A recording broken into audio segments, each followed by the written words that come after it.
Asubuhi, mimi ni Karim Boimanda, afisa habari wa mchezo namba 184 Young African Sports Club dhidi ya Simba Sports Club, lakini pia afisa habari wa bodi ya ligi kuu Tanzania.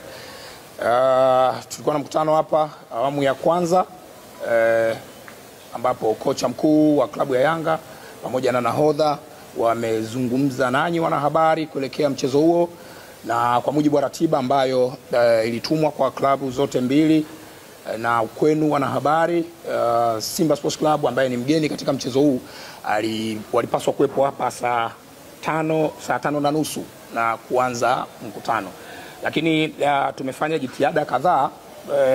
Bahati mbaya sana wahusika wamekuwa hawapatikani kwenye simu, kwa hiyo tunashindwa kuelewa changamoto hasa ni nini mpaka sasa hivi, lakini bado hawajafika kwenye eneo la mkutano, na kwa sababu hili ni jambo la kikanuni, ni jambo ambalo lina ratiba, na baada ya hapa kuna ratiba ya matukio mengine kuelekea huo mchezo. Hatuwezi kuendelea kuwepo hapa mpaka jioni, ndugu zangu wanahabari.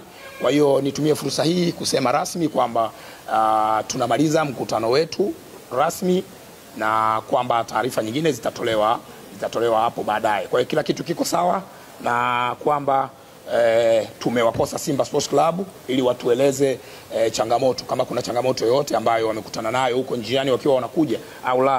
Kwa hiyo tunaendelea kuwatafuta, tutakapojua nini changamoto tutawajuza kupitia kurasa zetu za mitandao ya kijamii na maeneo mengine.